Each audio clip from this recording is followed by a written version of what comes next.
Captain Diana Reeves had been warning her superiors about the incoming attack for 3 weeks, submitting report after report that disappeared into digital folders no one bothered to read. When she finally took matters into her own hands and prevented the coordinated strike without authorization, the generals who had dismissed her as a paranoid analyst realized their institutional arrogance could have cost thousands of innocent lives. Before we jump back in, tell us where you're tuning in from, and if this story touches you, make sure you're subscribed, because tomorrow, I've saved something extra special for you.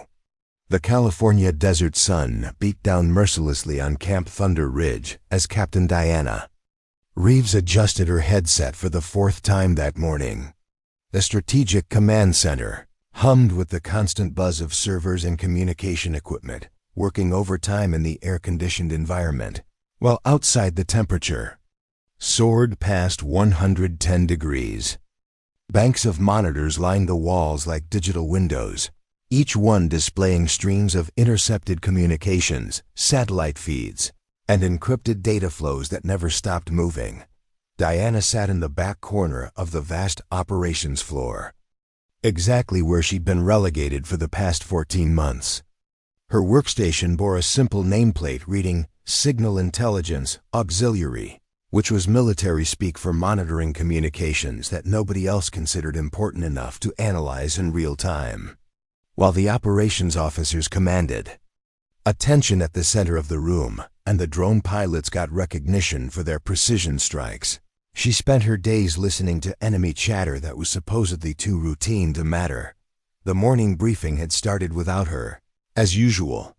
Through the reinforced glass of Conference Room Alpha, she could see General William Hartley addressing his inner circle of colonels and majors. His voice carried the unmistakable authority of a man who'd never questioned his own judgment, gesturing toward tactical displays with the confidence of someone accustomed to being obeyed without question. Behind him, digital maps showed friendly force positions across 3 time zones, a command structure that controlled the fate of thousands of service members deployed in hostile territory. Today's intelligence priorities remain focused on conventional threat assessment, Hartley announced, his steel-gray eyes scanning the room filled with eager subordinates. Colonel Morrison's team will coordinate with satellite reconnaissance to track known insurgent movements, while Major Garrett's analysts continue monitoring high-priority communication channels. Diana had heard variations of this speech countless times. The priorities never changed, the focus remained on obvious threats, and people like her were tasked with sifting through the background noise that senior officers assumed was irrelevant. Her security clearance was high enough to access the most sensitive intelligence, but her opinions carried about as much weight as a private suggestion on battlefield strategy. Colonel Frank Morrison stood near the front of the briefing room, his uniform immaculate and his bearing confident. At 42, he'd built his reputation on conventional military thinking and textbook approaches to threat assessment. His intelligence summaries were clean, his presentations were polished, and his analysis followed established patterns that made generals comfortable. He was the kind of officer who never colored outside the lines, which made him valuable to superiors who preferred predictable assessments. Our current threat matrix indicates enemy activity remains within expected parameters, Morrison continued, referencing data that came primarily from traditional intelligence sources. Satellite imagery shows normal movement patterns, and intercepted communications follow established protocols for routine coordination. Diana's fingers found the volume control on her headset, where she monitored a different category of signals entirely. Her assignment was to analyze what the military classified as tertiary communications, radio chatter, cell phone intercepts, and digital traffic that didn't fit into the primary threat categories. It was considered support work, important enough to monitor, but not significant enough to influence operational decisions. The briefing concluded with the usual distribution of assignments and priorities. Morrison exchanged confident words with his fellow officers as they prepared for another day of routine intelligence work. their voices carrying the easy assurance of people who believed they had complete situational awareness. Major Lisa Garrett, who headed the Intelligence Analysis Division, reviewed her task list with the methodical efficiency of someone managing predictable workflows. Diana powered up her monitoring equipment as the operations floor filled with analysts and communication specialists. Multiple screens flickered to life, displaying real-time intercepts from across the region. Radio frequencies, satellite phone calls, internet traffic, and encrypted messaging, an endless stream of digital communication that flowed through enemy networks 24 hours a day. Most of it was routine coordination, supply requests, and administrative chatter that provided background context but rarely contained actionable intelligence. Around her, the primary analysis teams focused on high-priority targets. Their workstations dominated the central area, complete with multiple monitors, direct communication links to field units, and immediate access to decision-makers. Diana's corner station was connected to the same intelligence networks, but her analysis was considered supplementary rather than essential. Signal baseline looks normal across all monitored frequencies, called out Dr. Rebecca Stone, a civilian contractor who specialized in communication pattern analysis. She occupied a prime position near the operations center, her advanced algorithms automatically flagging conversations that met predefined threat criteria. Automated systems are processing routine traffic within expected parameters. Diana watched her own screens, noting the constant flow of intercepted communications moving through enemy networks far below the threshold of automatic alerts. Everything appeared normal according to the standard metrics, but something had been nagging at her for weeks. Subtle changes in communication patterns, minor variations in routing protocols, small deviations from established enemy procedures that individually meant nothing but collectively suggested something larger was developing.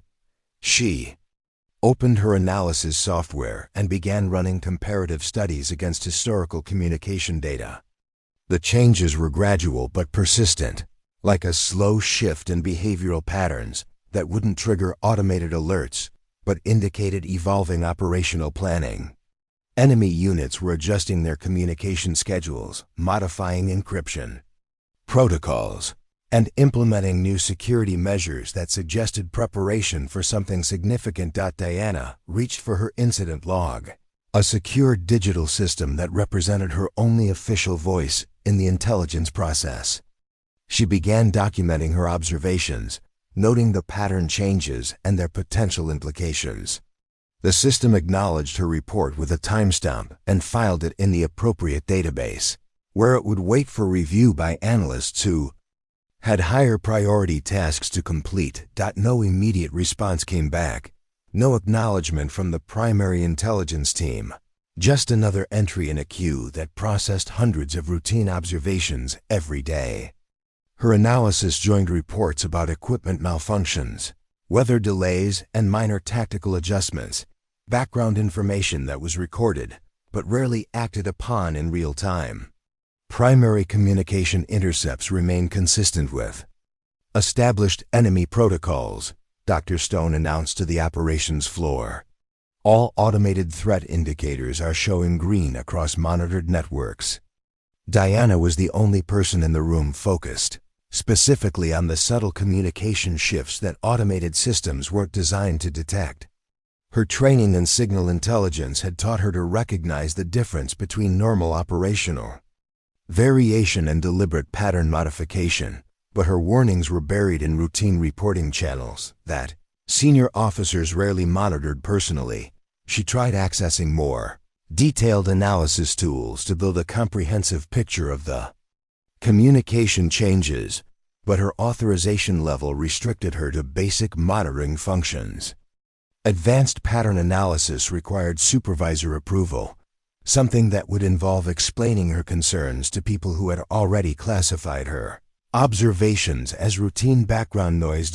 As the morning shift continued its standard intelligence operations, Diana made a decision that would eventually save thousands of lives. She began creating her own comprehensive analysis using the tools available to her, documenting every communication anomaly she could detect. If the official channels wouldn't take her observations seriously, she would build an irrefutable case. That couldn't be ignored. The desert sun climbed higher over Camp Thunder Ridge, and in the climate-controlled Strategic Command Center, surrounded by the quiet hum of electronics and the distant sound of military aircraft, Captain Diana Reeves, prepared to challenge an intelligence system that had dismissed her expertise for over a year. She didn't know it yet, but today would begin a 3-week period where being overlooked would become her most dangerous disadvantage, and her persistence would become the only thing standing between routine military operations and a coordinated attack designed to kill thousands of people. The command center continued its normal operations as Diana began the patient work of documenting patterns that everyone else was too busy to notice. She had no idea that somewhere in the intercepted communications flowing across her screens, enemy forces were finalizing plans for an assault that would change everything. 3 days later, Diana's suspicions crystallized into something that made her stomach turn cold. She'd been tracking the communication anomalies systematically, building a database of pattern changes that painted a picture no one else was seeing. What had started as subtle variations in enemy radio protocols had evolved into something far more sophisticated and coordinated. The morning shift at Camp Thunder Ridge began like any other, with the Strategic Command Center buzzing with routine intelligence operations.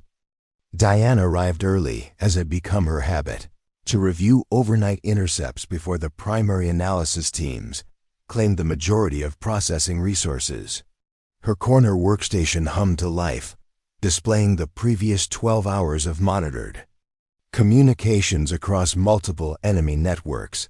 The patterns were becoming impossible to ignore.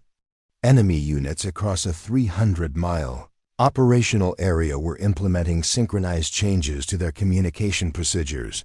New encryption keys were being distributed according to a timeline that suggested coordinated planning rather than routine security updates. Radio check-ins that had followed predictable schedules for months were shifted into irregular intervals that made automated monitoring more difficult. Diana opened her analysis software and began mapping the changes geographically. What emerged was a picture that sent chills down her spine.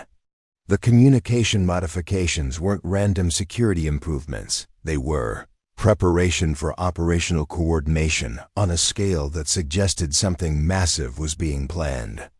Enemy units were systematically reducing their electronic footprint while maintaining just enough communication to coordinate complex operations.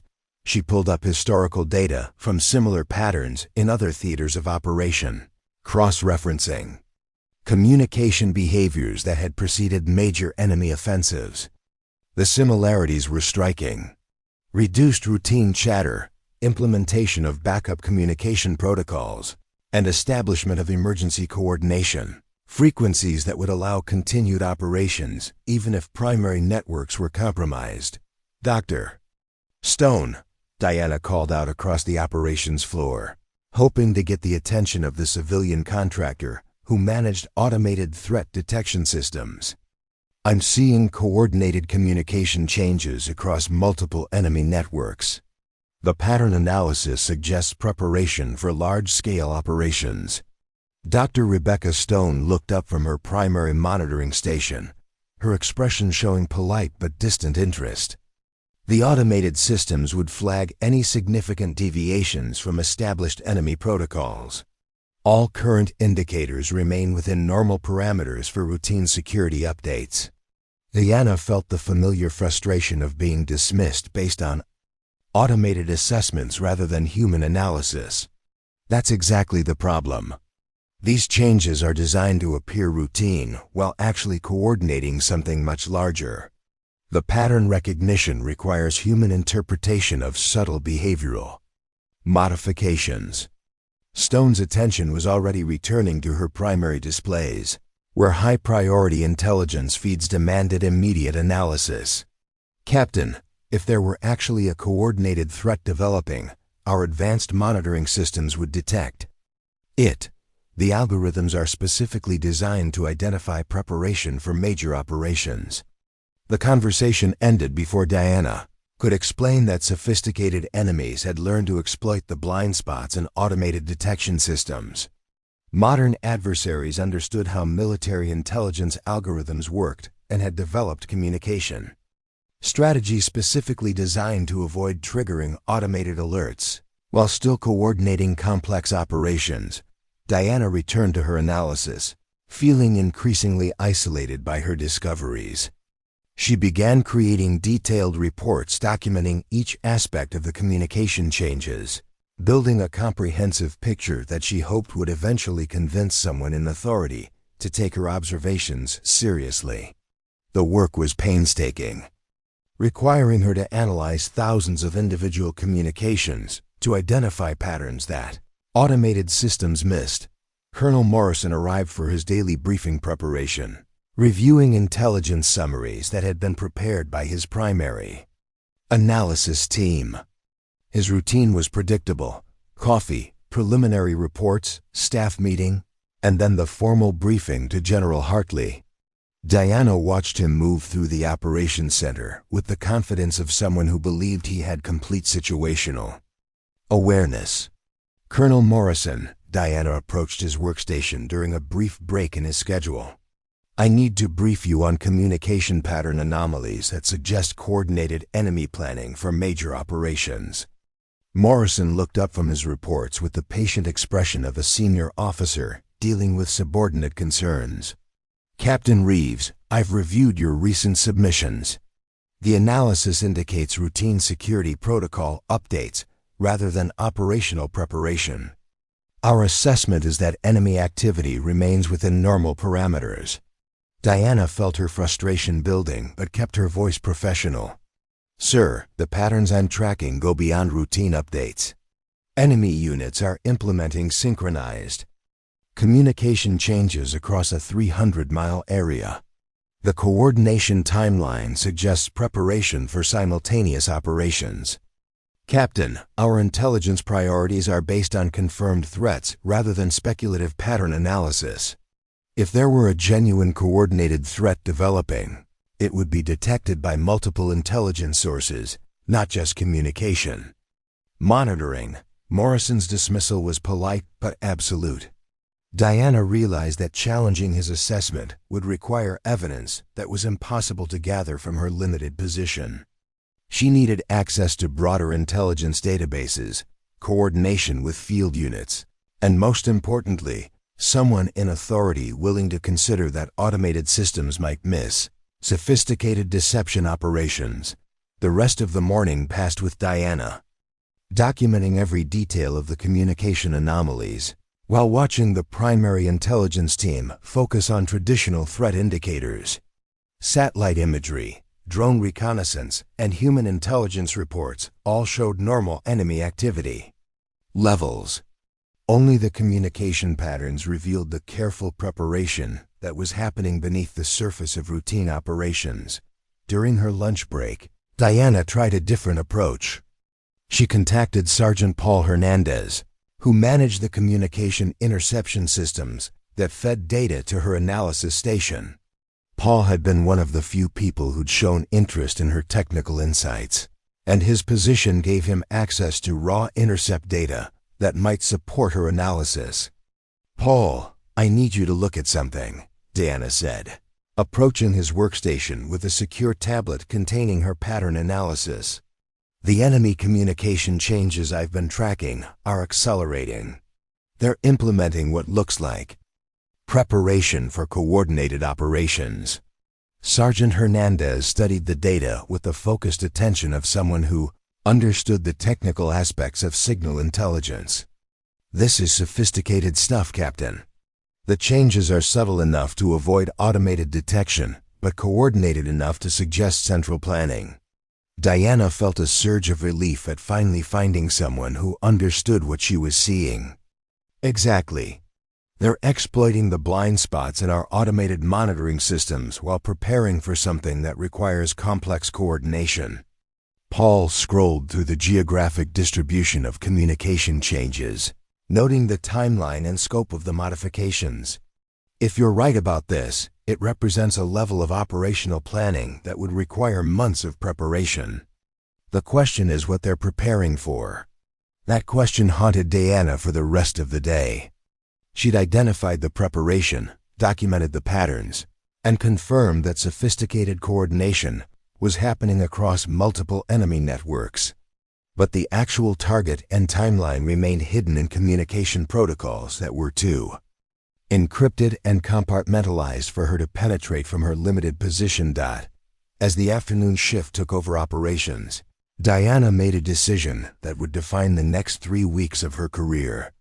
She began building a comprehensive intelligence assessment that went far beyond her official duties, using every tool and database available to her to build a complete picture of what the enemy was planning. If the official channels wouldn't take her warnings seriously, she would create evidence that was too detailed and comprehensive to ignore. The Strategic Command Center continued its routine operations around her, processing the endless flow of intelligence that kept military operations functioning across multiple time zones. But in her corner workstation, Captain Diana Reeves was uncovering preparations for an attack that would test everything she'd learned about the difference between being heard and being right. The communication patterns continued to evolve, and with each passing hour, Diana became more certain that thousands of lives would depend on someone in authority finally listening to what she'd been trying to tell them for weeks. By the end of the first week, Diana had compiled enough evidence to fill a comprehensive intelligence brief that would have impressed analysts at the Pentagon. Her documentation included timeline correlations, geographic pattern mapping, communication frequency analysis, and predictive models that painted an unmistakable picture of coordinated enemy preparation. The only problem was that nobody with decision-making authority was willing to read it. The morning briefing in Conference Room Alpha proceeded with its usual routine of sanitized intelligence summaries and comfortable assessments. General Hartley reviewed the overnight reports with the methodical attention of a commander who valued predictability over speculation. His staff had learned to provide him with clear, actionable intelligence that fit established threat categories rather than complex analysis that might challenge existing assumptions. Diana had requested time on the briefing agenda through proper channels, submitting her request along with an executive summary of her findings. The response had been predictable. Her concerns were noted and would be reviewed during the next scheduled intelligence assessment cycle, which wouldn't occur for another 2 weeks. By then, she was increasingly certain it would be too late. Current threat indicators remained stable across all monitored sectors. Colonel Morrison announced to the assembled officers, "Enemy activity levels are consistent with previous months, and no significant changes in operational posture have been detected by our primary intelligence systems." Diana watched from the observation area outside the briefing room, her comprehensive analysis sitting unopened in the secure message system that senior officers use for routine administrative communications.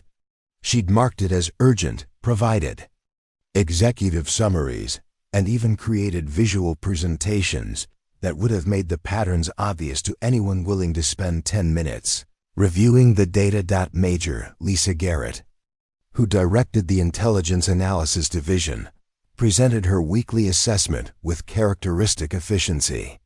Automated monitoring systems continue to provide comprehensive coverage of enemy communications. All flagged conversations are being analyzed according to established protocols, and current intelligence indicates normal operational planning consistent with defensive posturing. The irony was devastating. Diana's analysis showed that the enemy was exploiting exactly this kind of institutional complacency, using sophisticated communication strategies that appeared normal to automated systems while coordinating preparation for major offensive operations. The very efficiency that senior officers valued was creating blind spots that sophisticated adversaries had learned to exploit. After the briefing, Diana approached Major Garrett directly, hoping that a face-to-face conversation might accomplish what formal reports had failed to achieve. Garrett's office was located in the secure section of the Strategic Command Center, surrounded by the quiet hum of classified operations that processed intelligence around the clock. Major Garrett, I need to discuss the communication anomalies. I've been documenting, Diana began, carrying a secure tablet containing her analysis. The patterns indicate coordinated preparation for large-scale operations that our automated systems aren't detecting. Garrett looked up from her desk with the polite attention of a senior officer managing multiple priorities. Captain Reeves, I've noted your reports in the system. The analysis team has reviewed your submissions and determined that the communication changes fall within normal parameters for routine enemy security updates. Diana felt her heart sink. Ma'am, the analysis team is relying on automated assessments that aren't designed to detect sophisticated deception operations. The patterns on tracking require human interpretation of subtle behavioral modifications that suggest coordinated planning. Captain, our intelligence assessment protocols are based on proven methodologies that have successfully identified threats across multiple theaters of operation. If there were a genuine coordinated threat developing, it would be confirmed by multiple intelligence sources rather than communication pattern speculation. The dismissal was professional, but absolute. Diana realized that challenging Garrett's assessment would require evidence that was impossible to gather from her current position. She needed access to broader intelligence databases, coordination with field reconnaissance, and most importantly, someone in authority willing to consider that established protocols might have dangerous blind spots.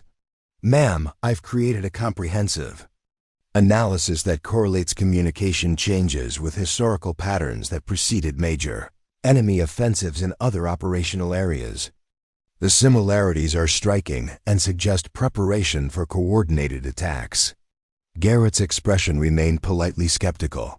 Captain, pattern analysis requires extensive validation before it can influence operational decisions. Correlation doesn't establish causation, and speculative assessments can create false alarms that disrupt legitimate military operations. Diana left the meeting with a growing sense of desperation. She documented irrefutable evidence of enemy coordination, built comprehensive analysis that demonstrated sophisticated preparation for major operations, and presented her findings to every level of the intelligence hierarchy. The response had been consistent. Automated systems showed normal parameters, established protocols indicated routine activity, and speculative analysis wasn't sufficient to modify operational assessments. Afternoon, she tried a different approach. Lieutenant Sam Torres, a junior intelligence officer who worked with satellite reconnaissance, had always shown interest in innovative analysis techniques. Diana approached him during a break in his duties, hoping that someone closer to her own rank might be more receptive to unconventional observations. Sam, I need someone to review analysis that I think indicates preparation for major enemy operations, Diana said, showing him the pattern correlations on her secure tablet. The communication changes are too coordinated and sophisticated to be routine security updates. Lieutenant Torres studied the data with genuine interest, noting the geographic distribution and timeline of the communication modifications. This is impressive work, Diana. The pattern recognition is sophisticated, and the correlations with historical data are compelling. Have you presented this to the senior staff? I've tried every official channel available. The response is always the same. Automated systems show normal parameters, so the patterns must be routine. Nobody seems willing to consider that sophisticated enemies might have learned to exploit our automated monitoring blind spots. Torres frowned, understanding the institutional dynamics that made challenging established assessments career-threatening for junior officers. The problem is that questioning the effectiveness of our primary intelligence systems implies that senior officers have been operating with incomplete information. That's not something anyone wants to acknowledge. Diana felt a flash of anger at the institutional politics that prioritized comfortable assumptions over thorough analysis. So thousands of lives could be at risk because admitting our systems have blind spots would be embarrassing? I'm not saying it's right, Torres replied.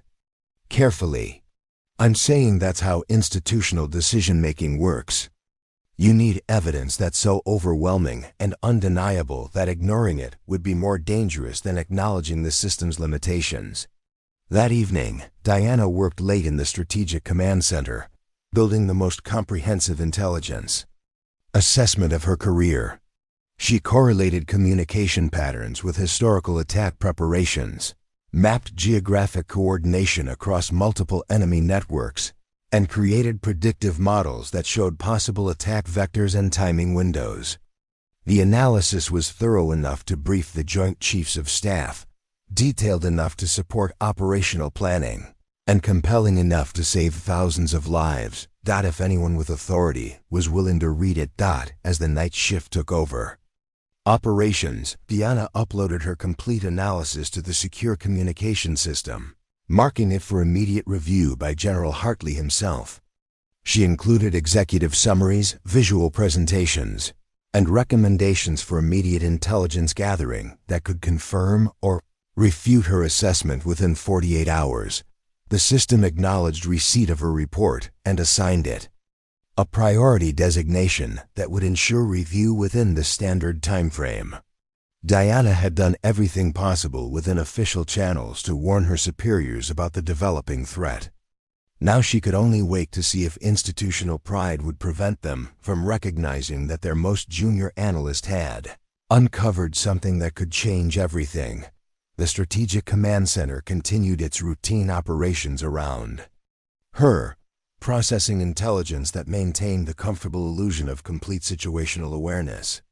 But Diana knew that somewhere in the darkness beyond their technological surveillance, enemy forces were making final preparations for an attack that would test whether the truth was more important than maintaining institutional credibility. The second week brought developments that transformed Diana's growing concern into cold, paralyzing fear. Her overnight analysis revealed that enemy communication patterns had shifted into what she recognized as final operational preparation phases. The subtle coordination she'd been tracking for weeks was crystallizing into something that suggested imminent action on a scale that could devastate military installations and civilian populations across the entire region. General Hartley's response to her comprehensive intelligence brief had arrived through official channels that morning, delivered with the bureaucratic efficiency that characterized all communication from senior command. The message was brief and devastating. Captain Reeves, your analysis has been reviewed by appropriate personnel. Current assessment indicates that communication variations fall within normal parameters for routine enemy security protocol updates. No further action required at this time. Diana stared at the message on her secure terminal, feeling something cold settle in her stomach. Appropriate personnel. The phrase meant that her analysis had been filtered through the same automated assessment systems and institutional biases that had been dismissing her warnings for weeks. Nobody with actual decision-making authority had reviewed the detailed evidence she'd compiled, the historical correlations she'd documented, or the predictive models that showed possible attack scenarios. The enemy communication networks that morning showed coordination patterns that made her hands tremble as she documented them. Radio check-ins across multiple cells were synchronizing to precise schedules that suggested countdown coordination. Encryption key distributions were following protocols typically reserved for major operations. Most alarming, backup communication frequencies were being tested systematically, indicating preparation for operations that might compromise primary networks. Sergeant Hernandez, Diana called across the operations floor, hoping to get confirmation. of what she was seeing from someone with access to different monitoring systems. The overnight intercepts are showing synchronized timing patterns across enemy networks. Can you verify coordination indicators from your communication analysis? Paul Hernandez looked up from his workstation, noting the urgency in Diana's voice. He accessed his monitoring systems and began cross-referencing the timing patterns Diana had identified. After several minutes of analysis, his expression grew serious. "You're right, Captain. The synchronization is becoming mathematically precise. This level of coordination requires central planning and suggests preparation for simultaneous operations." Diana felt a surge of validation mixed with growing dread. If Paul was seeing the same patterns from his independent monitoring position, the coordination was real and accelerating. How long would it take to implement this level of synchronized communication across multiple enemy cells? For this degree of precision, weeks of preparation, minimum. They'd need to distribute new protocols, test coordination timing, and establish backup systems for operational security. This isn't something they could organize quickly. The confirmation that enemy forces had been planning coordinated operations for weeks while her warnings were dismissed as speculation made Diana feel physically sick.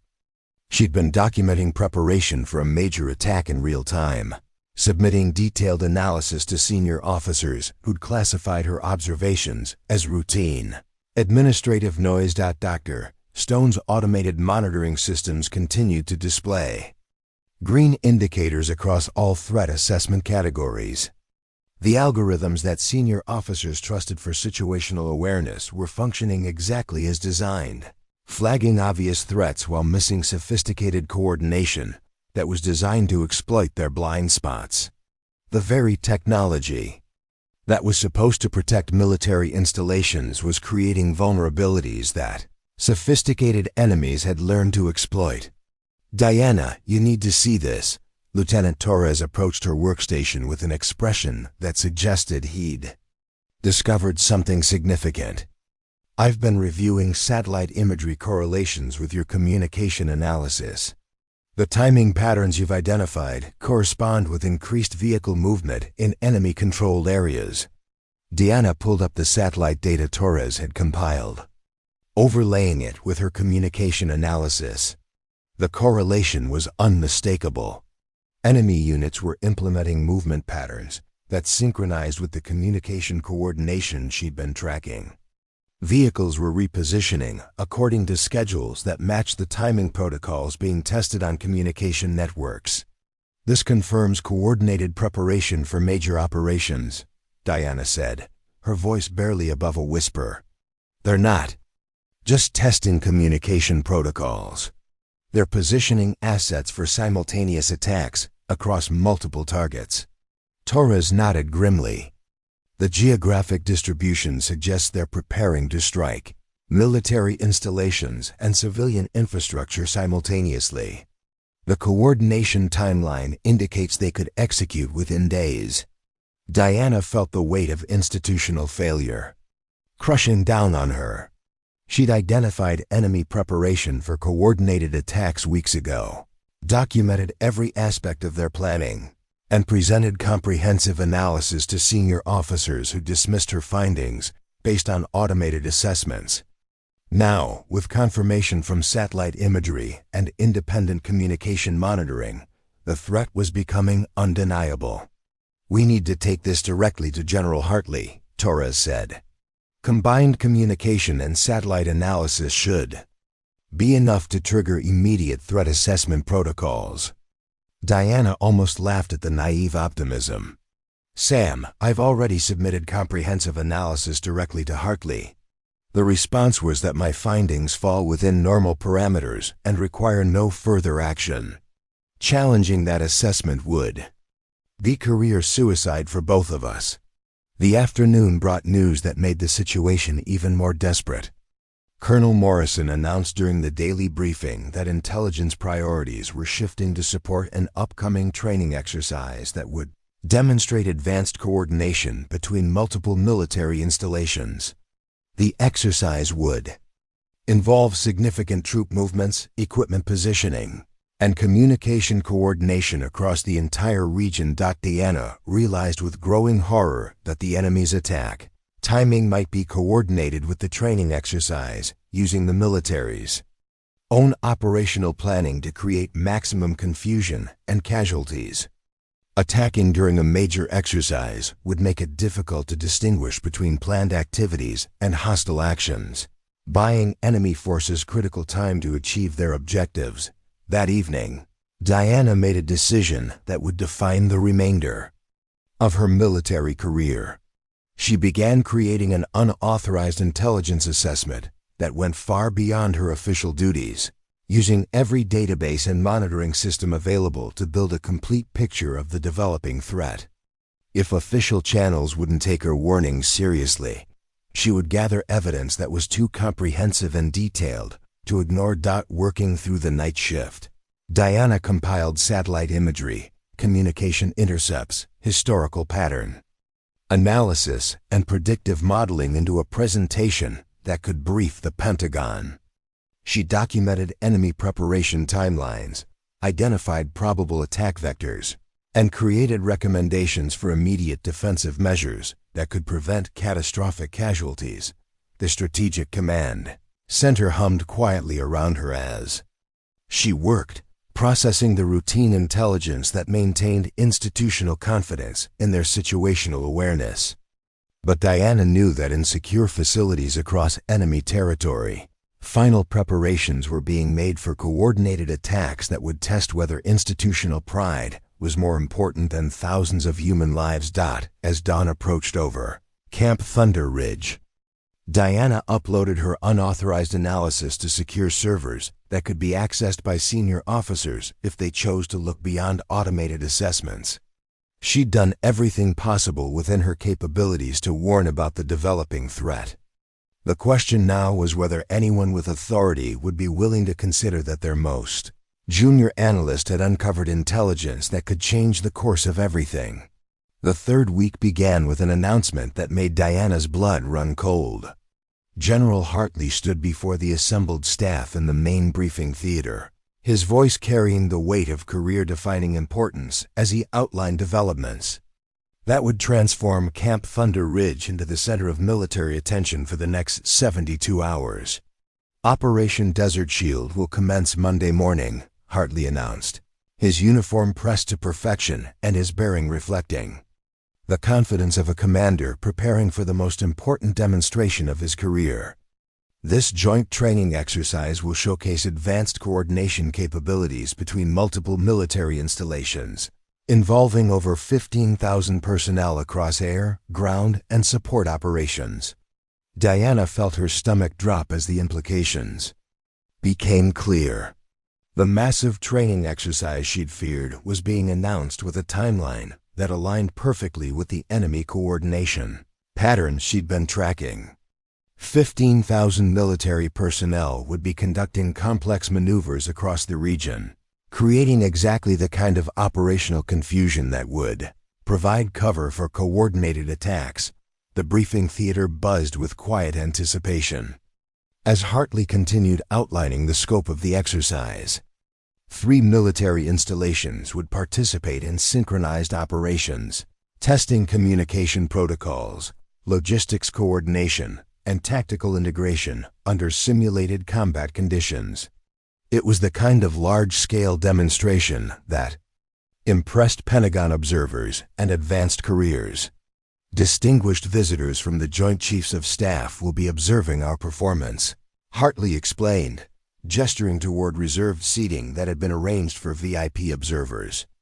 General Patricia Morrison from Strategic Planning, Admiral James Richardson from Naval Operations, and Deputy Secretary of Defense Margaret Foster will evaluate our coordination capabilities.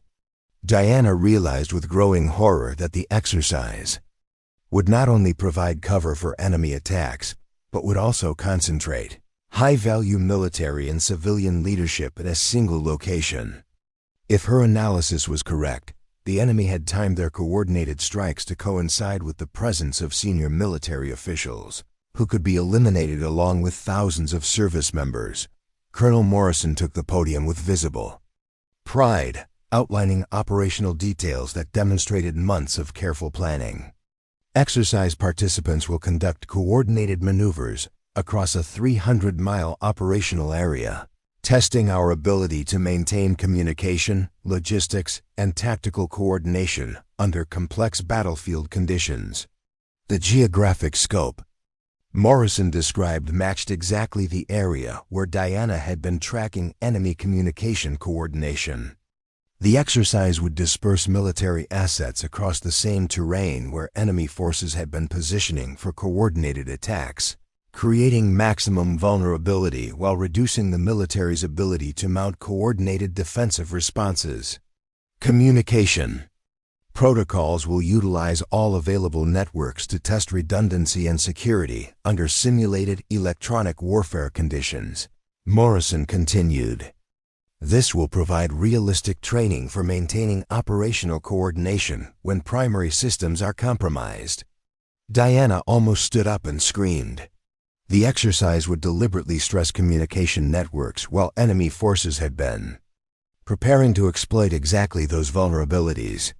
Military units would be operating with degraded communications, while coordinated attacks struck multiple targets simultaneously, creating the perfect conditions for catastrophic casualties. After the briefing, the Strategic Command Center transformed into a hub of frantic preparation.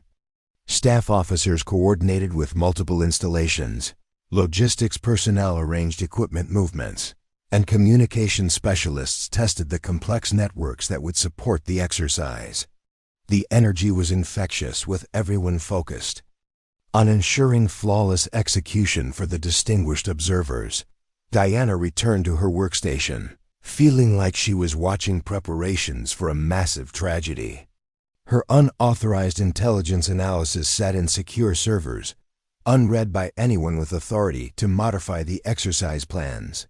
The enemy coordination patterns she'd been tracking for weeks were accelerating toward what she was increasingly certain would be coordinated attacks during the most vulnerable phase of military operations. Captain Reeves, Dr. Stone approached her workstation with a tablet displaying automated threat assessments. I need you to focus monitoring efforts on routine security protocols during the exercise. With increased communication traffic, we want to ensure that normal enemy administrative chatter doesn't trigger false alarms. The irony was devastating. Diana was being asked to ignore exactly the kind of communication patterns that would indicate final attack preparations, while enemy forces made last-minute coordination for strikes against dispersed and vulnerable military targets. Dr. Stone, I need to brief you on communication coordination that suggests enemy preparation for attacks during the exercise, Diana said, pulling up her analysis on secure displays. The patterns indicate sophisticated planning that could target the exercise participants. Stone glanced at the displays with polite disinterest. Captain, our priority during the exercise is maintaining clear threat assessment without false alarms that could disrupt operations. Routine enemy communication should be monitored but not escalated unless it meets automated threat criteria. Diana felt the familiar frustration of being dismissed, but this time the stakes were immeasurably higher. Ma'am, this isn't routine communication. The patterns indicate coordinated preparation for major operations timed to coincide with our exercise vulnerability. Captain, I understand your concern, but speculation about enemy intentions cannot be allowed to interfere with the largest training exercise of the year. Our automated systems provide comprehensive threat monitoring without the risk of human bias affecting operational decisions. The conversation ended with Diana more isolated than ever, surrounded by colleagues preparing for an exercise that she was convinced would become a massacre. She documented every aspect of enemy preparation, identified the attack timeline, and predicted the coordination with military vulnerability. The response had been consistent dismissal based on institutional confidence in automated systems that sophisticated enemies had learned to defeat. That afternoon brought news that made the situation even more desperate. Lieutenant Torres approached, her workstation with satellite imagery that showed final positioning of enemy assets across the exercise area. Vehicle movements had accelerated overnight, placing hostile forces within striking distance of all major exercise locations. "Diana, they're in position," Torres said quietly, his voice barely audible above the operations center noise. "Everything you predicted is happening exactly as your analysis suggested. They've coordinated positioning to strike during maximum exercise vulnerability." Diana stared at the satellite images, feeling the weight of institutional failure crushing her spirit. Thousands of military personnel would begin complex training maneuvers in 48 hours, dispersed across terrain where enemy forces had positioned for coordinated attacks. Senior military leadership would be concentrated in observation areas that could be targeted for maximum strategic impact. "We have to do something," Torres continued. "Even if it destroys our careers, we can't let this happen without trying to prevent it." Diana nodded slowly, understanding that the next 48 hours would define not only her military career, but potentially the lives of thousands of service members who trusted their leadership to recognize and respond to genuine threats. The institutional channels had failed completely, but she still had access to monitoring systems that could detect final attack preparations. If she was willing to risk everything to use them, the Strategic Command Center continued its exercise. Preparations around her, with staff officers coordinating the complex logistics that would put 15,000 military personnel in harm's way. But Diana was no longer focused on institutional protocol or career preservation. She was planning unauthorized actions that could either save thousands of lives or end her military service in court-martial proceedings. The enemy communication networks hummed with final coordination messages, and Diana realized that institutional channels had failed so completely that only direct action could prevent the catastrophe that was now less than 48 hours away. Monday morning arrived with the kind of crisp desert clarity that made everything appear deceptively peaceful. Operation Desert Shield was scheduled to commence at 0800 hours, with the first wave of exercise participants already moving into position. Across the 300-mile operational area, Diana had spent the previous night monitoring enemy communications, documenting what she now recognized as final attack coordination that would coincide with the exercise's most vulnerable phase. The intercepts from the previous 12 hours painted a picture that made her hands shake as she documented them. Enemy cells across the region were implementing radio silence protocols that indicated imminent operations. The communication pattern she'd been tracking for weeks had evolved into precise countdown coordination, with encrypted messages following, timing sequences that suggested synchronized attacks within hours. Final preparation protocols confirmed across all monitored networks. Diana typed in her unauthorized intelligence log, her fingers moving rapidly across the keyboard as she documented evidence that could save thousands of lives if anyone with authority was willing to read it. Enemy coordination indicates strike operations timed to coincide with exercise vulnerability window. The Strategic Command Center buzzed with the controlled energy of a major military operation. Staff officers coordinated with exercise participants across multiple installations. Logistics personnel tracked equipment movements in real time, and communication specialists maintained the complex networks that connected 15,000 military personnel across hostile terrain. General Hartley moved through the operations center with visible satisfaction, knowing that successful execution of Desert Shield would culminate his career with the kind of recognition that led to Pentagon assignments.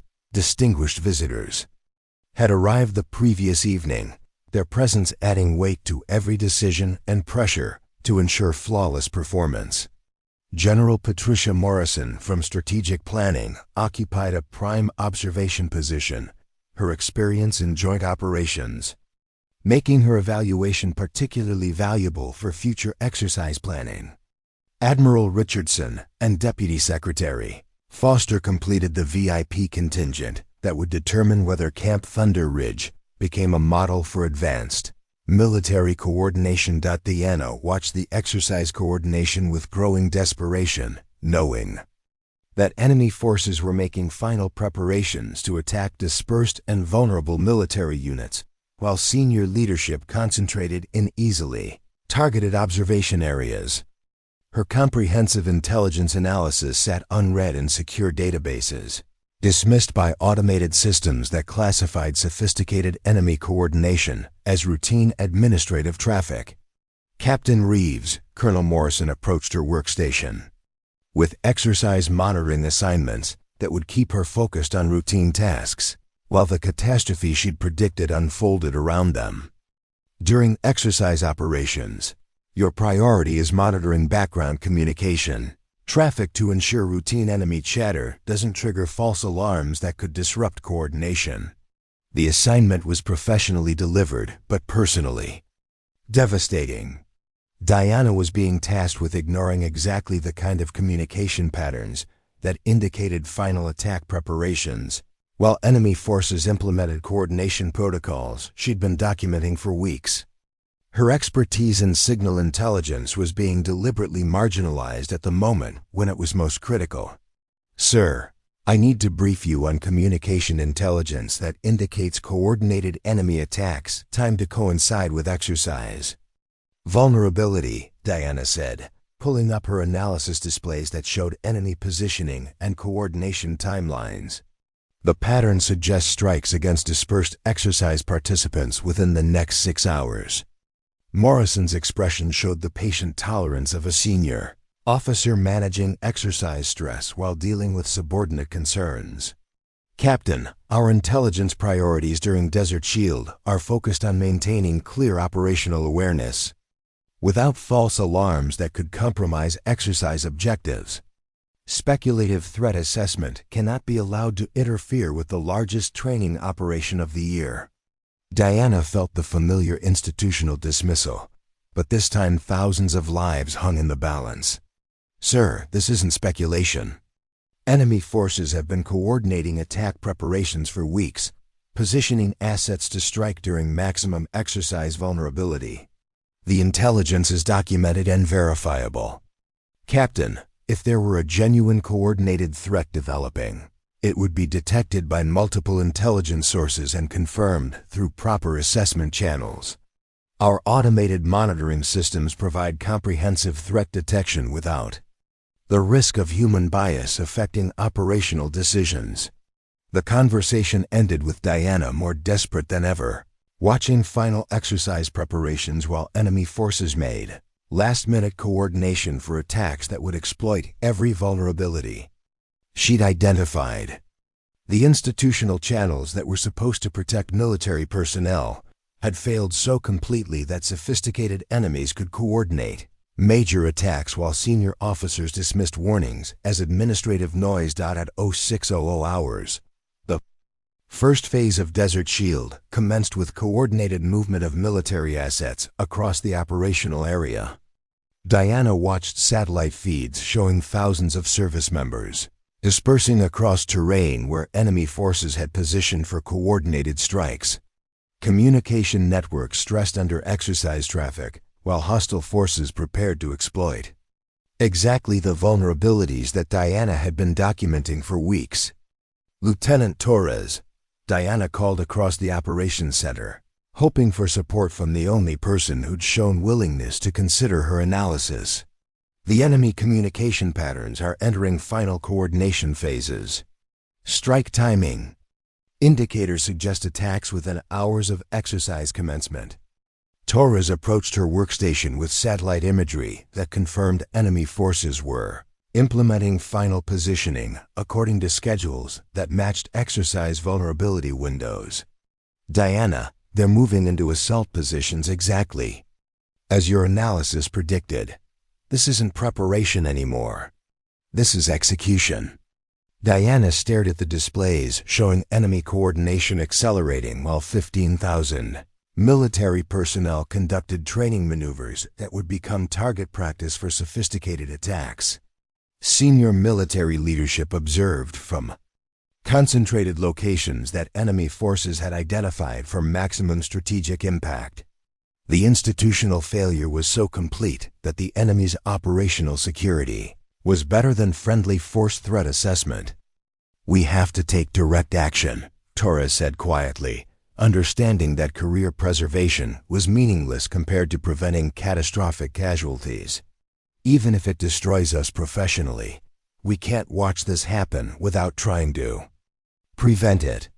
Diana nodded, feeling the weight of institutional failure crushing any remaining faith in official channels.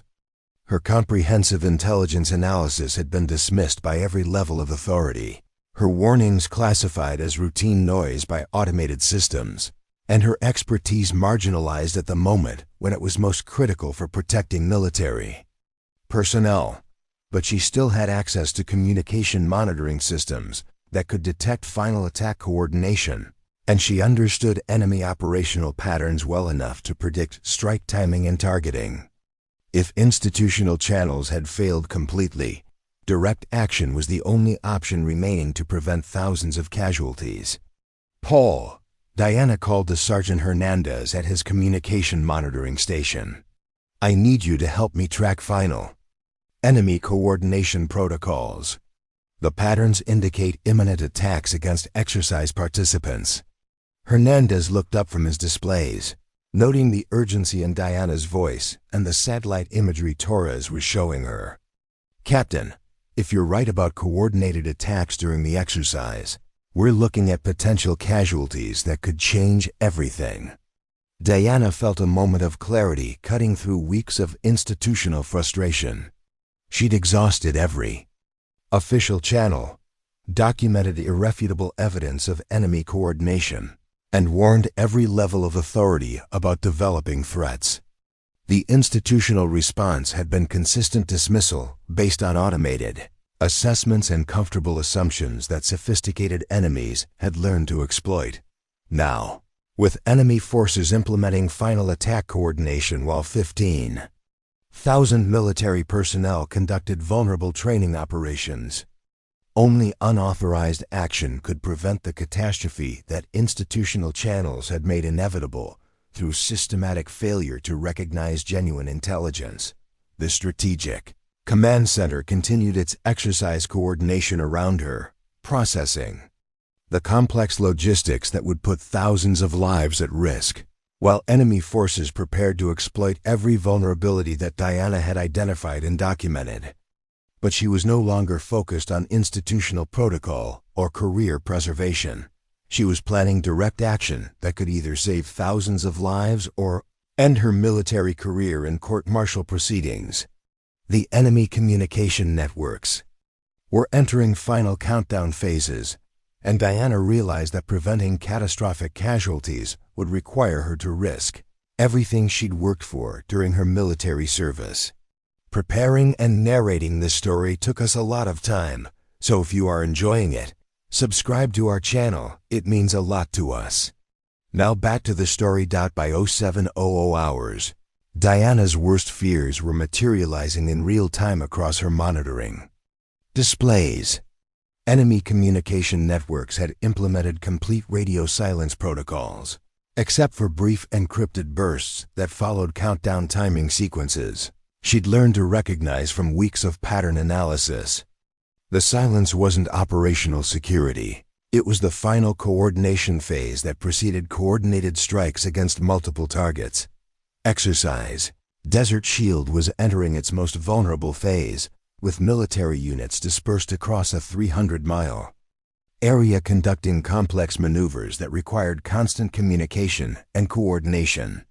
15,000 service members were following training protocols that assumed friendly operational environments, while enemy forces positioned in the same terrain prepared to exploit every tactical vulnerability that dispersed operations created.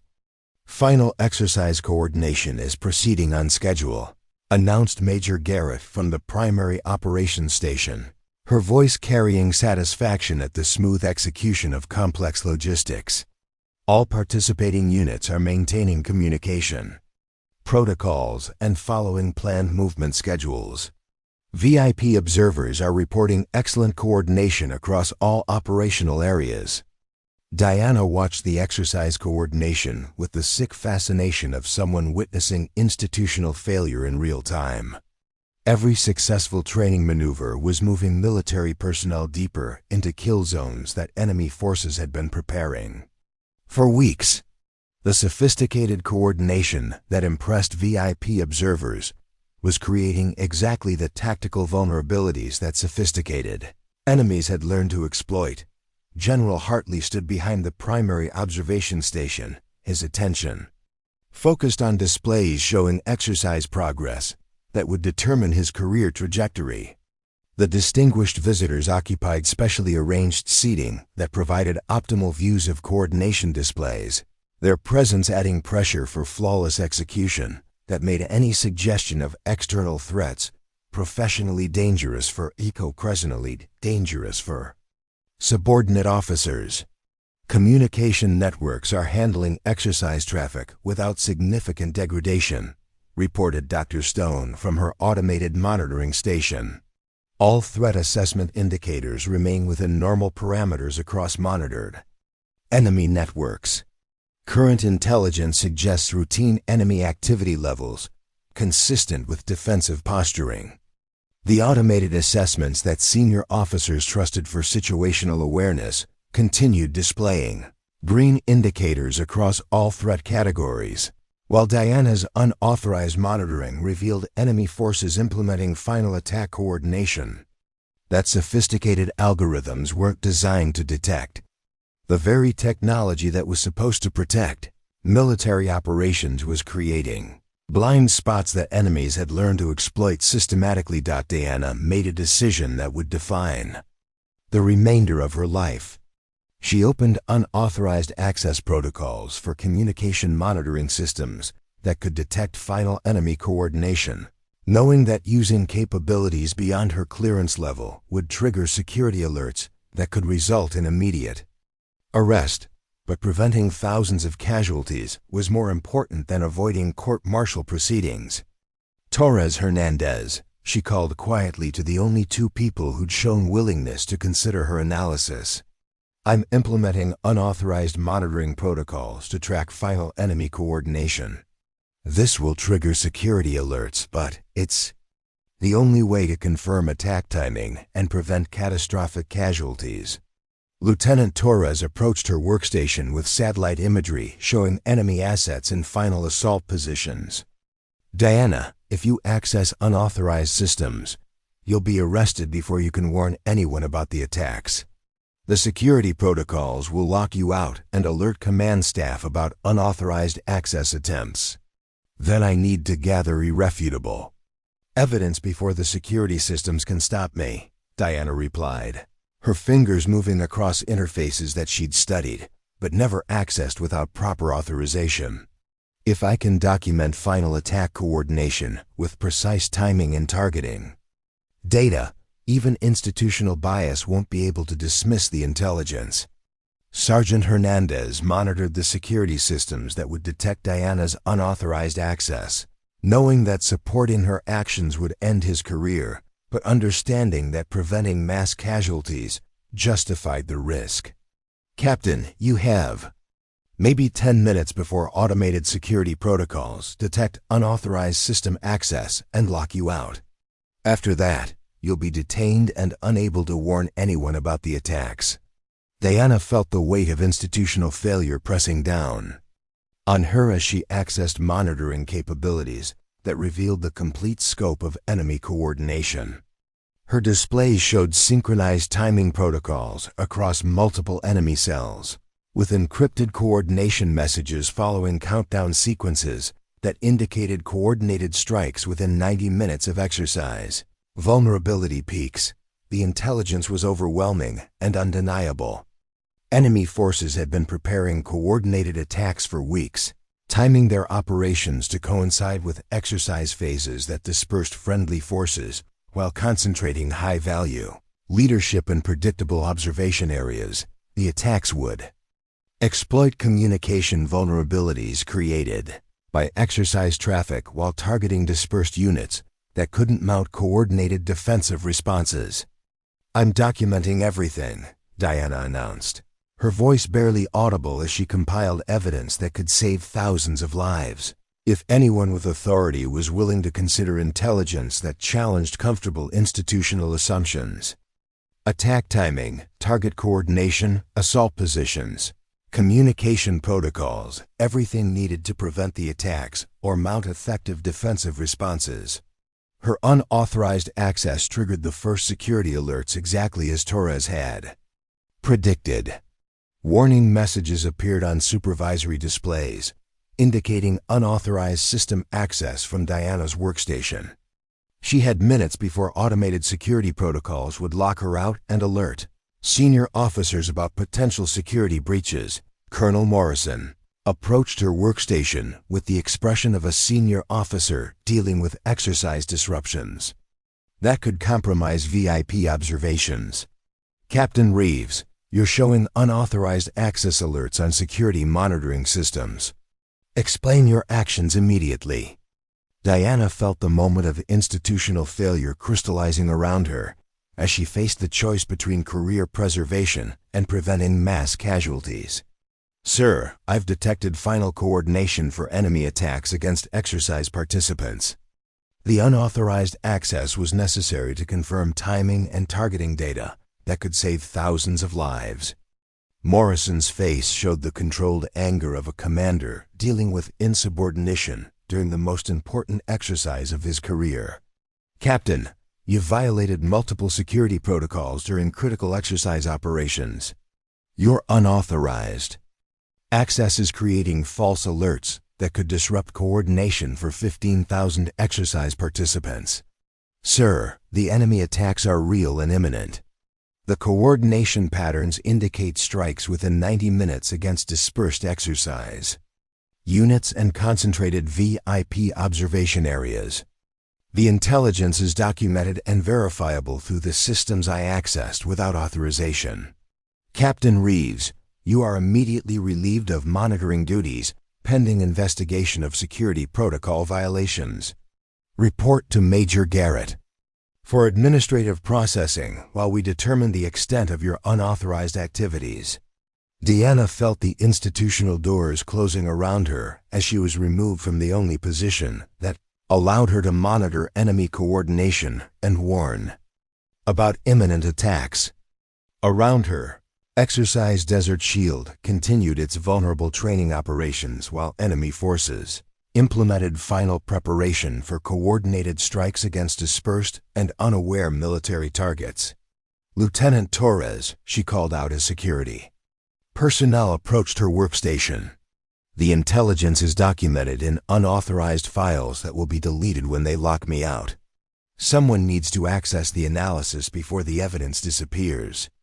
Torres nodded grimly, understanding that Diana's removal from monitoring duties was eliminating the only person who understood enemy coordination patterns well enough to predict attack timing and prevent casualties. The institutional response to her unauthorized access was creating exactly the intelligence blind spot that enemy forces needed to execute coordinated attacks against vulnerable exercise participants. As Diana was escorted away from her workstation, she realized that institutional failure had become so complete that preventing mass casualties would require actions that went far beyond unauthorized system access.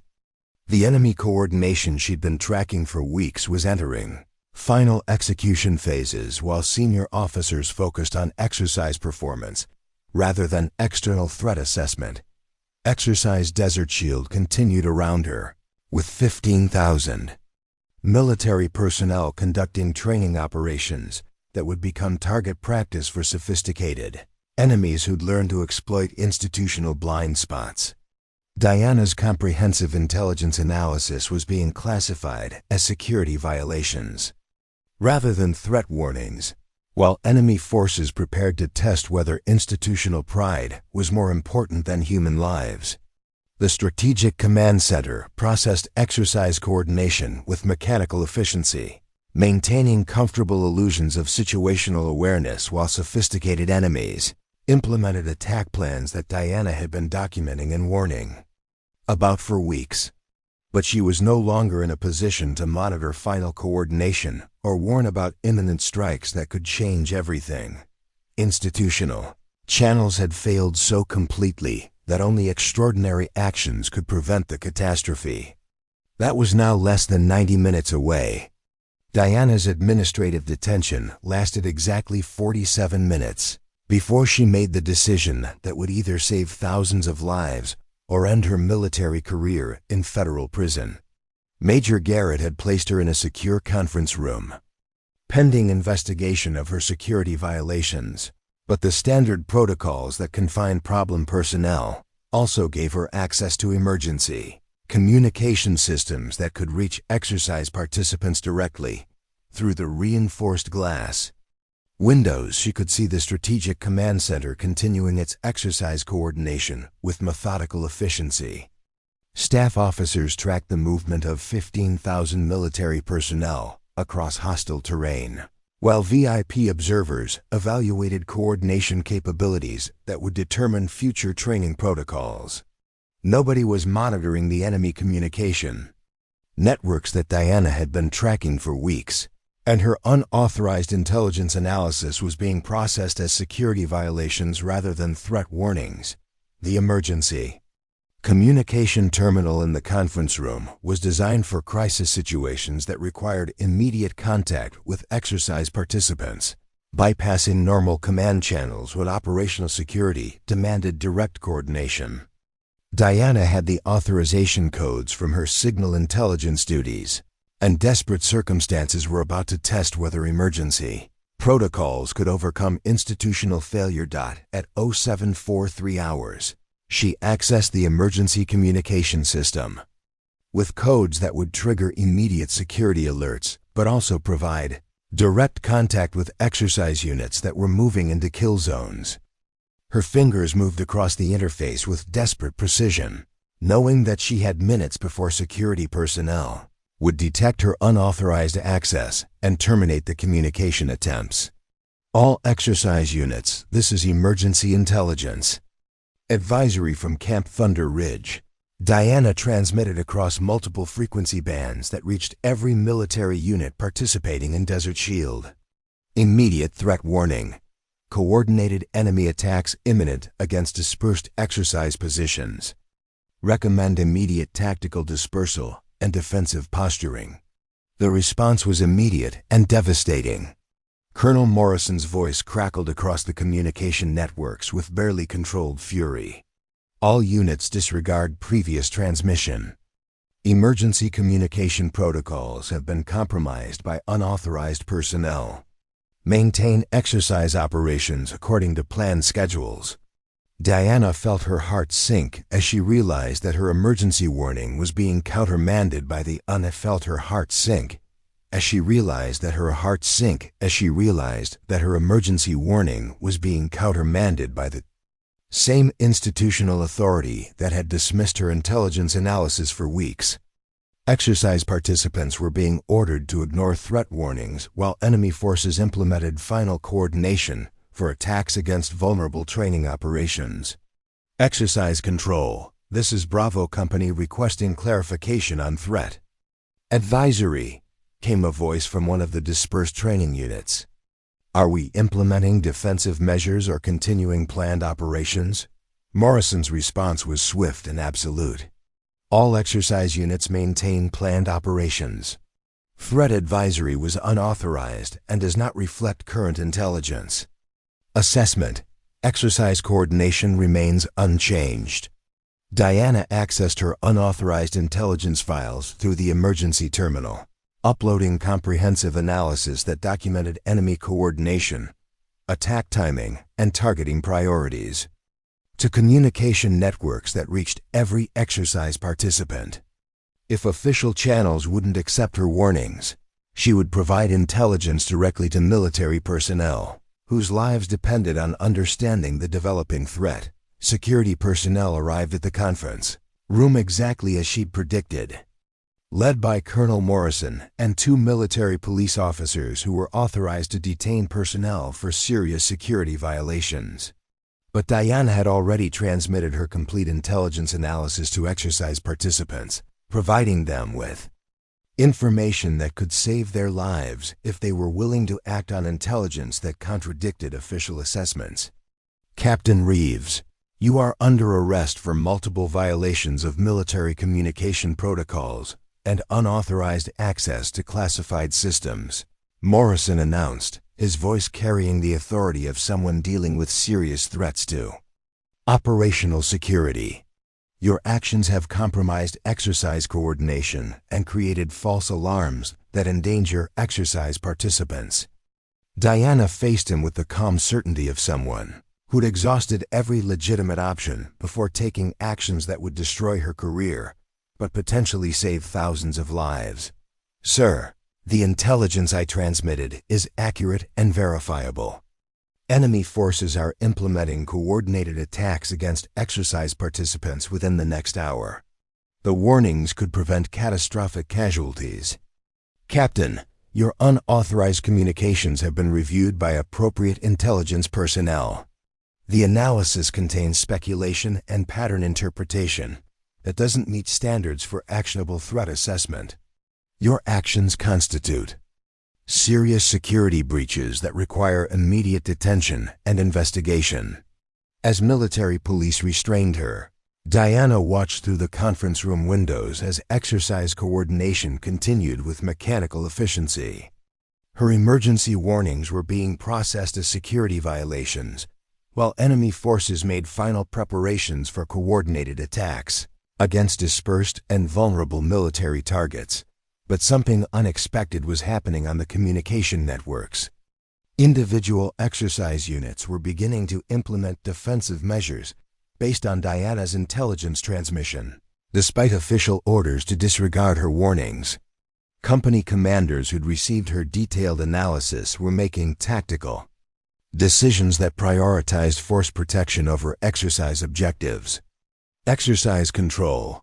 This is Alpha Company implementing tactical dispersal based on threat intelligence received through emergency channels, reported one unit commander whose training had taught him to prioritize soldier safety over exercise performance. Requesting permission to modify planned operations for defensive positioning, Morrison's response was immediate and furious. Alpha Company, you will maintain exercise operations according to planned schedules. Defensive modifications based on unauthorized intelligence are not permitted during training operations. But other unit commanders were beginning to question official assessments that contradicted detailed intelligence analysis they'd received directly from Diana's emergency transmission. Military officers had been trained to evaluate multiple information sources were making independent decisions about threat response that prioritized personnel safety over exercise coordination. Exercise control. This is Charlie Company requesting verification of threat assessment protocols, came another voice from dispersed exercise units. Intelligence analysis received through emergency channels indicates specific enemy coordination that warrants defensive response. Diana watched from her detention as institutional authority clashed with field-level decision-making that prioritized threat assessment over exercise objectives.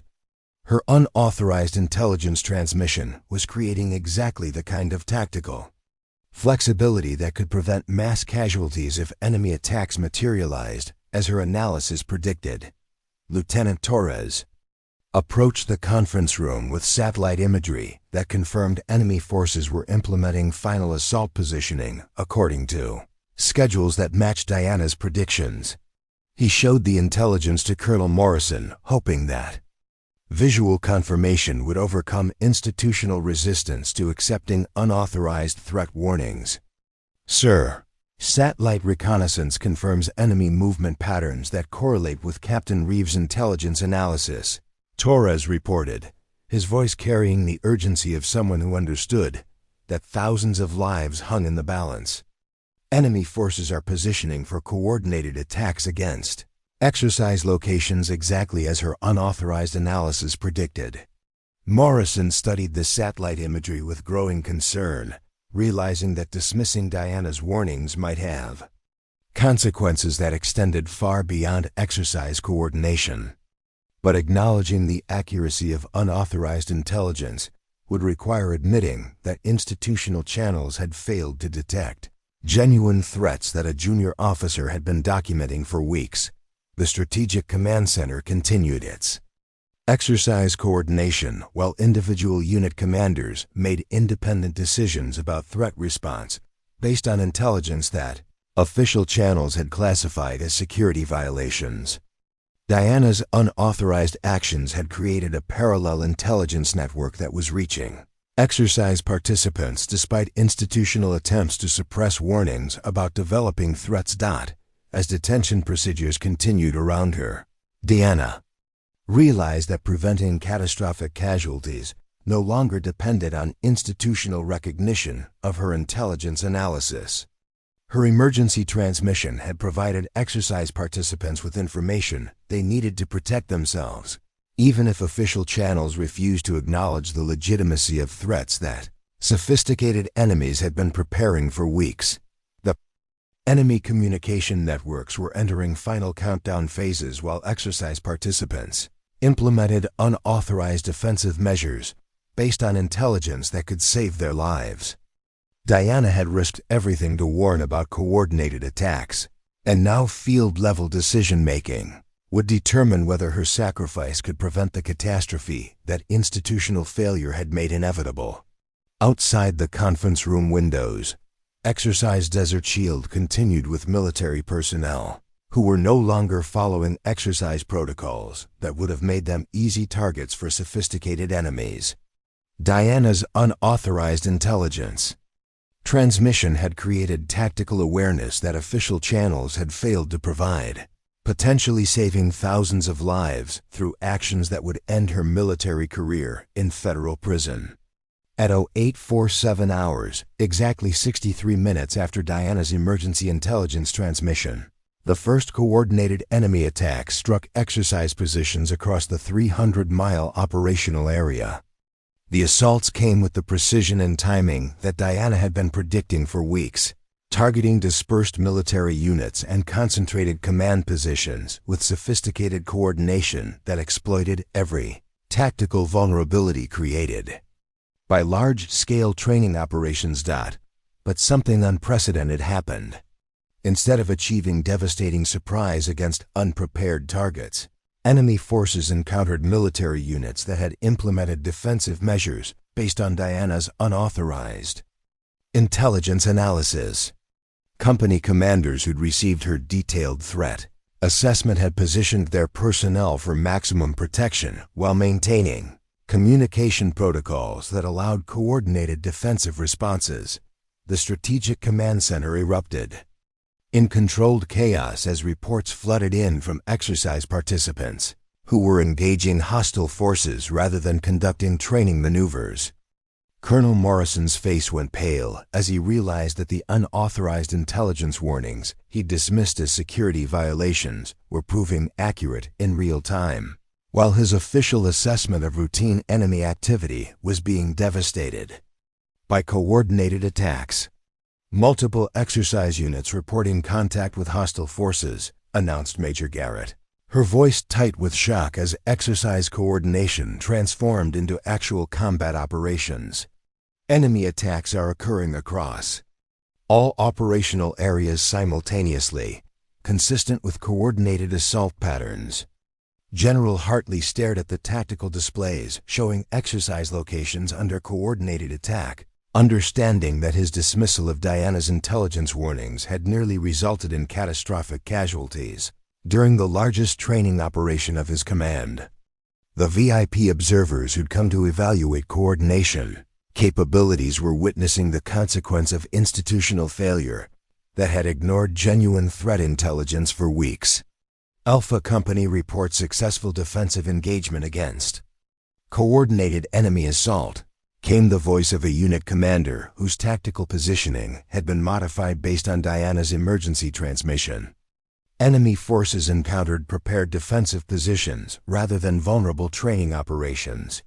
Casualties minimal due to advanced threat warning. Diana watched from her detention in the secure conference room as her unauthorized intelligence analysis proved accurate in the most devastating way possible.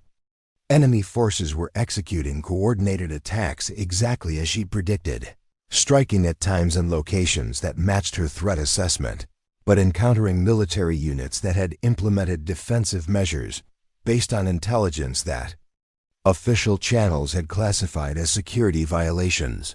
Lieutenant Torres burst into the conference room with satellite imagery that showed the scope of coordinated enemy operations across the entire exercise area. Diana, they're attacking exactly as your analysis predicted. Same timing, same coordination, same target priorities. Every aspect of your intelligence assessment was accurate. Colonel Morrison stood behind Torres with an expression that suggested his entire understanding of institutional intelligence had been shattered in the previous 60 minutes.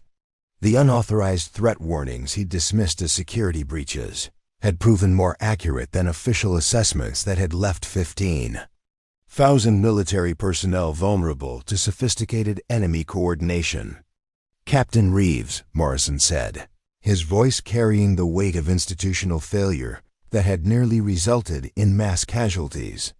Your intelligence analysis was accurate. The enemy attacks are occurring exactly as your unauthorized assessment predicted. Your warnings potentially saved thousands of lives.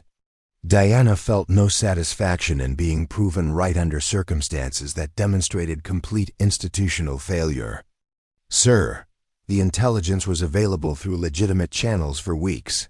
The enemy coordination patterns were documented and verifiable through standard analysis protocols. The institutional response was to dismiss the warnings rather than investigate their accuracy. Dr. Stone approached the conference room with automated threat assessment displays that finally showed red indicators across all monitored categories, hours after Diana's human analysis had identified the developing coordination. Captain, our automated systems are now detecting the coordination patterns you were tracking manually. The algorithms weren't designed to identify sophisticated deception operations that appeared routine until final execution phases. The admission that automated systems had failed to detect threats that human analysis had identified weeks earlier was devastating for senior officers who'd built their careers on technological solutions to intelligence challenges. Diana's unauthorized actions had exposed blind spots in military intelligence that sophisticated enemies had learned to exploit systematically. Bravo Company reports enemy assault repelled with minimal casualties, announced another unit commander whose defensive positioning had been based on Diana's emergency intelligence transmission. Advanced threat warning allowed tactical preparation that prevented surprise attack effectiveness. General Hartley approached the conference room with the expression of a commander facing the end of his career due to institutional failures that had nearly caused catastrophic casualties. Captain Reeves, I need to understand how our intelligence systems failed to detect coordination that you identified weeks ago. Diana faced the general who dismissed her comprehensive intelligence reports as routine administrative noise. Sir, the enemy communication patterns were visible to anyone willing to analyze subtle coordination indicators that automated systems weren't designed to detect. The institutional response was to trust technological assessments rather than human analysis of sophisticated deception operations. How many casualties could we have suffered if exercise units hadn't received your unauthorized warnings? Hartley asked, his voice barely audible as he contemplated the scope of institutional failure. Sir, based on enemy coordination and exercise vulnerability patterns, I estimate potential casualties in the thousands if military units had continued following exercise protocols that made them easy targets for coordinated attacks. The silence that followed was deafening. Senior officers who dismissed Diana's warnings for weeks were confronting the reality that their Institutional biases had nearly resulted in the largest military disaster in decades. Her unauthorized actions had prevented mass casualties by providing intelligence that official channels had failed to recognize or act upon. Charlie Company reports successful counterattack against enemy coordination hub. Came another report from exercise participants who'd used Diana's intelligence analysis to identify and target enemy command positions. Intelligence provided through emergency channels allowed precise targeting of coordination assets. Admiral Richardson, one of the VIP observers who'd come to evaluate exercise coordination, approached Colonel Morrison with an expression that suggested significant consequences for the institutional failures that had been exposed. "Colonel, I need a complete briefing on how critical threat intelligence was dismissed by your command structure, while a junior officer was detained for providing accurate warnings about coordinated enemy attacks." Morrison's career was ending. In real time, as senior leadership from the Pentagon witnessed the consequences of institutional failure that had prioritized comfortable assumptions over thorough threat analysis. Diana's unauthorized intelligence transmission had not only prevented mass casualties, but had also exposed systematic problems with military intelligence assessment that extended far beyond a single training exercise. As reports continued arriving from exercise participants who'd successfully defended against coordinated attacks, using intelligence that official channels had classified as security violations, Diana realized that her career sacrifice had accomplished something far more significant than preventing a single catastrophe. She'd exposed institutional blind spots that sophisticated enemies had been exploiting systematically, forcing senior military leadership to confront fundamental problems with intelligence assessment that could affect operational effectiveness across multiple theaters. Her unauthorized actions had saved thousands of lives while demonstrating that institutional pride could be more dangerous than external threats when it prevented recognition of genuine intelligence. The Strategic Command Center continued processing reports from exercise participants who'd survived coordinated enemy attacks because a junior intelligence officer had been willing to risk everything to provide warnings that could save their lives. Diana's detention was becoming an embarrassment for senior officers who'd prioritized institutional authority over threat assessment accuracy, but the larger implications were just beginning to emerge as Pentagon observers realized that similar institutional failures might be affecting intelligence operations across the entire military structure. 6 months later, Colonel Diana Reeves stood in the same Strategic Command Center where she'd spent weeks being dismissed as a paranoid analyst whose warnings weren't worth senior attention. But everything had changed. Her workstation now occupied the center of the facility, surrounded by advanced monitoring systems and a team of intelligence specialists who reported directly to her. The coffee-stained incident logs had been replaced by secure terminals connected to the Pentagon's highest priority, threat assessment networks. The transformation hadn't happened overnight.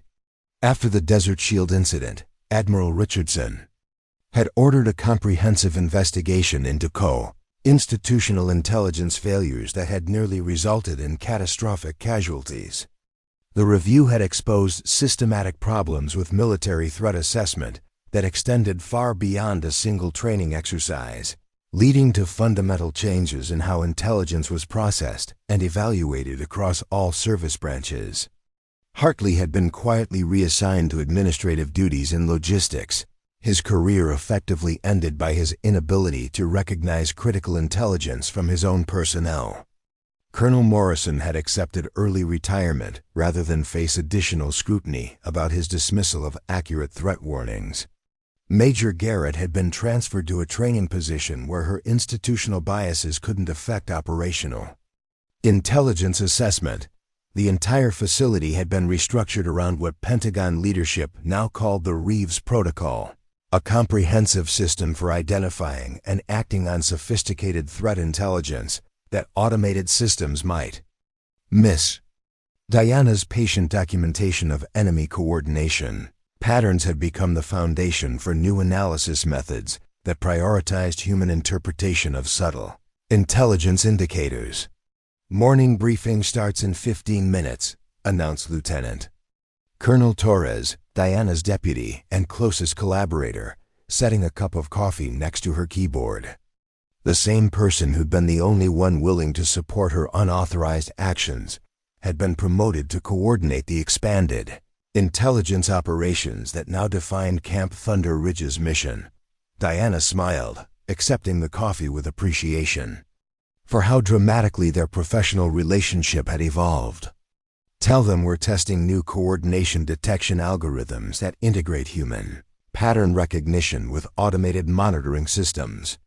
The goal is identifying sophisticated deception operations before they reach final preparation phases." The irony wasn't lost on her.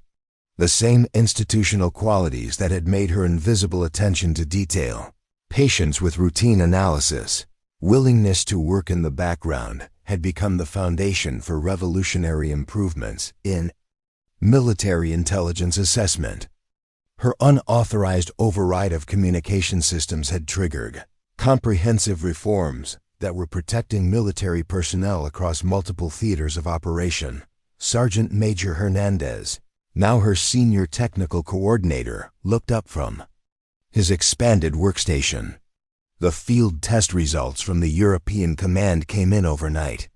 "Our pattern recognition protocols identified 3 separate deception operations that conventional analysis missed completely. Enemy coordination was detected and disrupted weeks before reaching operational phases." Diana reviewed the intelligence reports with satisfaction that came from knowing her methods were preventing casualties in real operational environments. Every successful identification of sophisticated enemy coordination validated months of patient documentation and analysis that senior officers had originally dismissed as administrative noise. Dr. Rebecca Stone, who'd been reassigned to a research position after her automated systems failed so dramatically during Desert Shield, approached Diana's workstation with visible humility. "Colonel Reeves, I've completed the analysis integration you requested. The new algorithms combine automated monitoring with human pattern recognition protocols based on your coordination detection methods." The conversation would have been impossible 6 months earlier, when Stone had dismissed Diana's warnings based on automated assessments that missed sophisticated enemy coordination. The institutional hierarchy that had once marginalized expertise was now structured around her. Innovations in threat detection and analysis. The key is remembering that sophisticated enemies study our detection methods and develop countermeasures specifically designed to exploit institutional blind spots. Diana explained, pulling up displays that showed enemy adaptation to military intelligence protocols. Automated systems provide excellent baseline monitoring, but human analysis remains essential for identifying deception operations that appear routine until final execution phases. Admiral Richardson had visited the previous month to personally deliver news that Diana was still processing. Her threat detection protocols were being implemented across all military intelligence operations, and she'd been offered assignment to the Pentagon Strategic Intelligence Division with responsibility for developing next-generation threat assessment capabilities. But the moment that had meant the most came 3 weeks earlier when Captain Sarah Martinez, a young intelligence officer assigned to Diana's expanded team, had approached her with concerns about irregular communication patterns she'd noticed during routine monitoring duties. Instead of dismissing the observation or filing it for later review, Diana had spent 2 hours walking Martinez through advanced analysis techniques, teaching her to trust her instincts and document everything thoroughly. "Always remember," Diana had told her, "the most important intelligence often comes from patterns that seem insignificant until you understand their context. Your job isn't to avoid making waves. It's to identify threats that others might miss because they're focused on obvious indicators." The morning briefing began with Diana addressing a room full of attentive analysts whose expertise had been recruited from across the intelligence community. 6 months ago, these same people would have dismissed her as a junior officer whose opinions weren't worth consideration. Now they took detailed notes on threat detection methods that had prevented mass casualties and exposed fundamental problems with institutional intelligence assessment. Today's exercise will test your ability to identify coordination patterns in environments where enemy forces are implementing sophisticated deception operations, Diana announced, her voice carrying the authority of someone who'd earned recognition through demonstrated expertise rather than institutional politics. Remember, the enemy's most dangerous coordination isn't always the most obvious. Sometimes it's the pattern that appears perfectly normal until you analyze it carefully enough to recognize its artificial precision. As her team dispersed to their monitoring stations, Diana took a moment to look around the facility that had been transformed by institutional recognition of expertise that had previously been marginalized.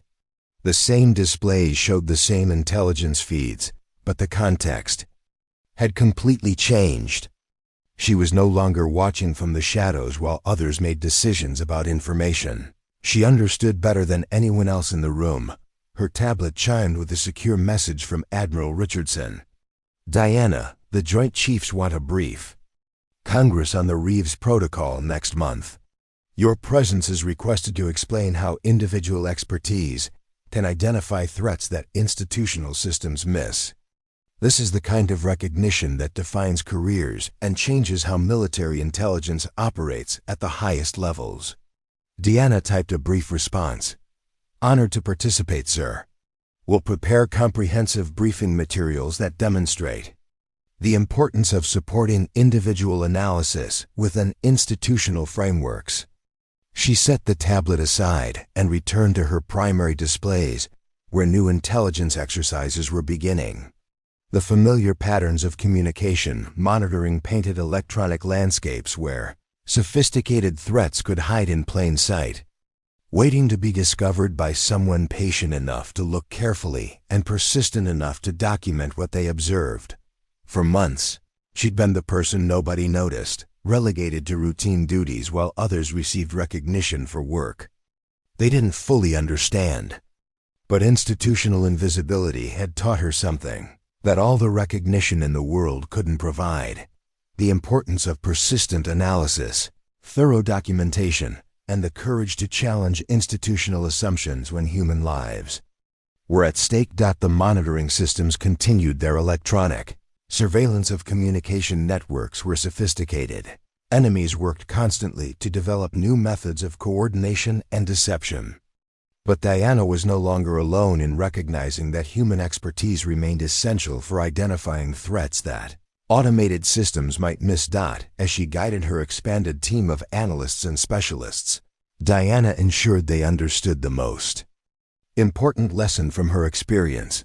In a world where institutional efficiency often prioritized comfortable assumptions over challenging analysis, the people who watched carefully and thought critically held the real power to protect lives and prevent catastrophes. The intelligence networks hummed with constant communication that could hide sophisticated threats among routine administrative traffic. But Diana's team was watching with the kind of patient attention that could distinguish between genuine security updates and coordinated preparation for operations that could change everything. In the climate-controlled Strategic Command Center, surrounded by advanced technology and supported by institutional recognition that had taken months to achieve, Colonel Diana Reeves did what she'd always done best. She watched, she analyzed, and she protected the people who depended on getting intelligence assessment right. The only difference was that now, finally, the institution was listening. Up next, you've got 2 more standout stories right on your screen. If this one hit the mark, you won't want to pass these up. Just click and check them out. And don't forget to subscribe and turn on the notification bell so you don't miss any upload from us.